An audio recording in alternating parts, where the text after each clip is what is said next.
Sir ತಪ್ಪು ತಿಳಿಬೇಡಿ, ಈ ಮೂಡ ಹಗರಣದ ಫೈಲು ಬಿ ಜೆ ಪಿಯವ್ರಿಗೆ ಕೊಟ್ಟಿದ್ದೇ ಕಾಂಗ್ರೆಸ್ ನಾಯಕರುಗಳು ಅಂತ ಒಂದು ಚರ್ಚೆ ಇದೆಯಲ್ಲ.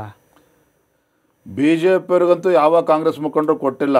ಆದರೆ ಮೂಡ ಹಗರಣ ಎತ್ತಿರ್ತಕ್ಕಂಥದ್ದೇ ಕಾಂಗ್ರೆಸ್ ಅವರು ಪಿತೂರಿ ಮಾಡಿದ್ದಾರೆ ಅಂತಕ್ಕಂಥ ಚರ್ಚೆ ನಮ್ಮ ಕಿವಿಗೂ ಕೂಡ ಬಿದ್ದಿದೆ. ಸತ್ಯಾಂಶಗಳು ಬರೋದ್ರಿಂದಲೇ ಗೊತ್ತಾಗಬೇಕು. ಸಿದ್ದರಾಮಯ್ಯನವರಿಗೆ ಹೊರಗಡೆ ಶತ್ರುಗಳಿಗಿಂತ ಒಳಗಡೆ ಶತ್ರುಗಳೇ ಜಾಸ್ತಿ ಅಂತೀರಾ?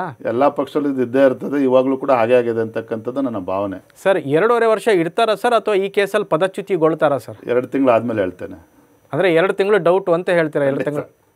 ಓಕೆ ಸರ್, ಇವತ್ತು ಲೋಕಸಭೆಯಲ್ಲೂ ಸಹ ವಾಲ್ಮೀಕಿ ಮೂಡ ಪ್ರಕರಣವನ್ನು ಬಿ ಜೆ ಪಿ ಸಂಸದರೆಲ್ಲ ಅದನ್ನು ಪ್ರಸ್ತಾಪ ಮಾಡಿ ದೊಡ್ಡ ಗಲಾಟೆ ಆಗಿ ಮುಂದೂಡಿದ್ದಾರೆ ಸೆಷನ್ನ. ಏನು ಲೋಕಸಭೆ ತನಕ ಹೋಯ್ತಲ್ಲ ಇದು? 187 ಕೋಟಿ ವಾಲ್ಮೀಕಿ ನಿಗಮದ ಹಗರಣ ಇರ್ಬೋದು, ಮೂಡಾದಿರ್ಬೋದು, ಇದು ಸಣ್ಣ ವಿಚಾರ ಅನ್ಕೋಬೇಡಿ. ಈ ನಾಡಿನಲ್ಲಿರ್ತಕ್ಕಂಥ ಪರಿಶಿಷ್ಟ ಜಾತಿ ಪರಿಶಿಷ್ಟ ಪಂಗಡಗಳ ಅಭಿವೃದ್ಧಿಗೆ ಮೀಸಲಿಟ್ಟಿರ್ತಕ್ಕಂಥ ಹಣವನ್ನು ಕೊಳ್ಳೆ ಹೊಡೆದಿದ್ದಾರೆ ಕಾಂಗ್ರೆಸ್ ಸರ್ಕಾರ.